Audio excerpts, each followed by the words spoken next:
نکفر عنکم سیئاتکم، اور کوئی اچھا کام کر لیا تو اللہ تبارک و تعالی رحیمی اور کریمی کے صدقے میں کبیرہ گناہوں سے بھی ہمیں درگزر کر کے معاف فرما دیتا ہے۔ اور تیسری چیز ہے کہ اتنے بڑے گناہ پر گناہ کر لیے کہ جان پر ظلم کر بیٹھے۔ اب یہ بہت بڑا گناہ ہے کہ جان پر ظلم کر لیا، تو اب کیا کریں؟ بندہ سوچ رہا تھا کہ رات کے پچھلے پہر اللہ کی بارگاہ مصلی بچھا کر آہو زاریاں کریں گے، الحاو زاری کریں گے، گڑ گڑائیں گے، یہ جواب آئے گا۔ اے رب جان پہ ظلم کر لیا، کیا کریں؟ بندہ سوچ رہا تھا کہ جواب آئے گا، اے بندے مسجد نور الاسلام میں آ جا، مسجد غوثیہ میں چلا جا، اور وہاں جا کر اتنے نوافل پڑھ تو جان پر ظلم کر لیا، اس کو معاف کر دوں گا۔ لیکن دوستو جب قرآن پڑھا تو بات کچھ اور نکلی۔ اللہ فرماتے اتنے گناہ کر لیے کہ جان پر ظلم کر بیٹھے ہو۔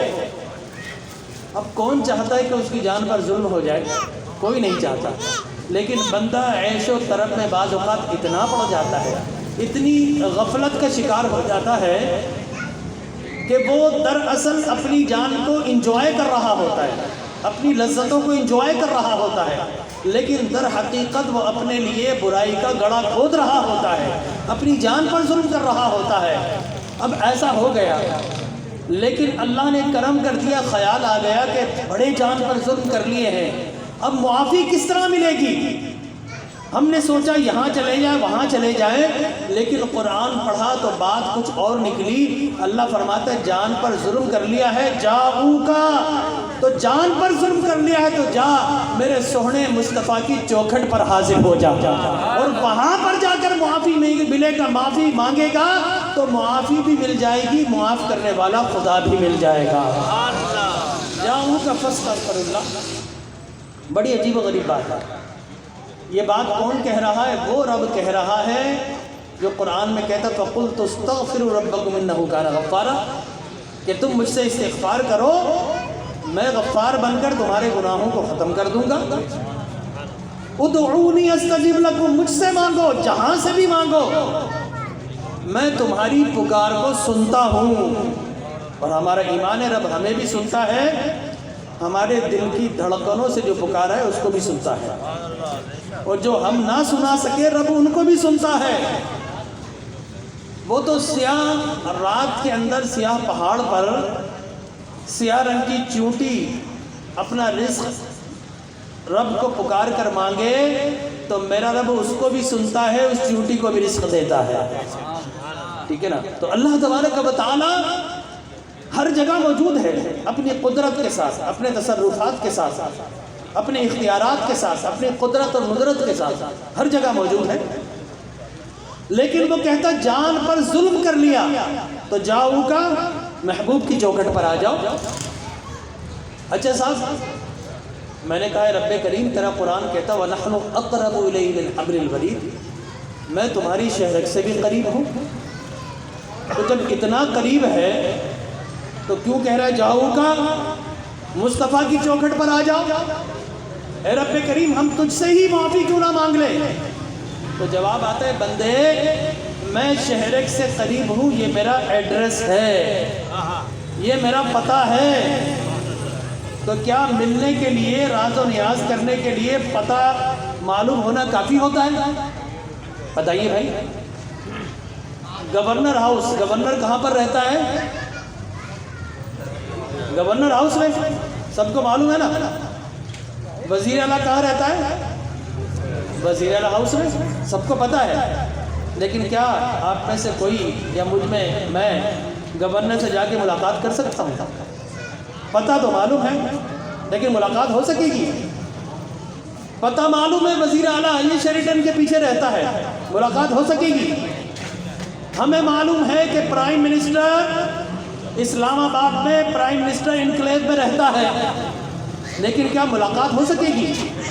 تو وَنَحْنُ أَقْرَبُ إِلَيْهِ مِنْ حَبْلِ الْوَرِيدِ، جواب آتا ہے کہ بندے یہ میرا ایڈریس ہے، یہ میرا پتہ ہے، لیکن ملاقات ہر کسی سے نہیں کرتا ہوں، مجھ سے ملنا چاہتا ہے تو اس سونے مصطفیٰ کی چوکھٹ پر حاضر ہو جا، جس نے تجھے میرا پتہ بھی بتایا ہے اس کی چوکھٹ میں حاضر ہو جائے گا۔ جو مصطفیٰ کے در پر چلے جاتا ہے تو سمجھ لو وہ بارگاہ رب العلا میں پہنچ جاتا ہے۔ تو یہ شہر اکثر قریب ہونا رب کا پتہ ہے۔ ملنے کے لیے اس محبوب سے ملو جو مجھ سے ملتا جلتا رہے، اس سے ملو گے تو مجھ سے ملاقات ہو جائے گی۔ اور ساتھ فارمولہ کیا ہے؟ جو جتنا قریب ہو وہ اتنا ہی دور ہے۔ اب یہ آپ کی آنکھ کیا شہرک دکھاتی ہے آپ کو؟ بتائیے بھائی، یہ قریب اس معنی میں جو آنکھ سے قریب، اس لیے کہ دکھانے کا آلہ کیا ہے، ٹولز کیا ہے؟ ہماری آئیز، ایسا ہی نا؟ اب دیکھیے ہماری آئیز مجھے اور آپ کو ایک دوسرے کو دکھا رہی ہے، لیکن شہرک جو قریب ہے وہ نہیں دکھا رہی۔ اس سے بھی زیادہ آنکھ سے قریب کیا یہ گال دکھاتی ہے؟ نہیں دکھا رہی۔ یہ لب دکھا رہی ہے؟ نہیں دکھا رہی۔ آنکھ کو دکھا رہی ہے؟ نہیں دکھا رہی۔ بھئی ہم دیکھتے کہاں سے ہیں؟ ہم دیکھتے ہیں یہ جو کورنیا ہے نا آئیز میں، یہ کورنیا کے اندر آپ غور کریں تو ایک سوراخ ملے گا جس کو پیوپل کہا جاتا ہے، ٹھیک ہے نا؟ ہماری ریز نظر کی آپٹک نرو لے کر جاتا ہے اور پیوپل سے کراس کر کے پیچھے لینس لگا ہے جس کو بولتے ہیں نا کالا موتیا۔ وہ لینس کے اوپر کچرا آ جائے اسے موتیا کہتے ہیں۔ تو وہ لینس لگا ہے، اس پر ریز جاتی ہے، بعض اوقات لینس خراب ہو جاتا ہے تو ہم چشمہ لگاتے ہیں، یہ بھی ایک لینس ہے۔ تو کیا کرتا ہے وہ؟ اب یہ لینس ہے، لینس کے پیچھے آپٹک ڈسک ہے، ٹھیک ہے نا؟ ایک بڑی سی آپٹک ڈسک ہے۔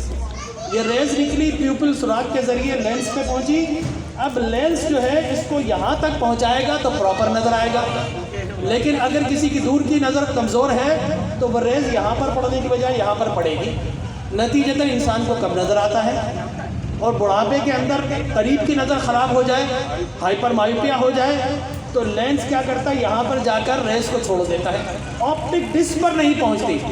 نتیجہ کیا نکلتا ہے؟ کبھی ہمیں قریب سے کم نظر آتا ہے، کبھی دور سے۔ تو اب یہ لینس لگا کر اب آنکھ کے اندر جو عدسہ اس کو ہیلپ کرتے ہیں اور وہ پراپر یہاں آپٹک ڈسک کے اوپر وہ ریز پڑتی ہے، اور چشمہ لگانے کے بعد اگر دور کی نظر کمزور ہو تو صحیح ہو جاتی ہے۔ یہ آنکھ کا فارمولہ۔ تو آنکھ تو محتاج ہے، آنکھ نہیں دکھا سکتی قریب کا۔ اب یہ انگلی ہے، اگر میں اس کو، آپ بھی کبھی جا کر تجزیہ کیجیے گا، یہ پراپر نظر آ رہی ہے، لیکن جیسے جیسے قریب کروں گا تھوڑی دیر کے بعد یہ انگلی غائب۔ کیوں غائب ہو گئی؟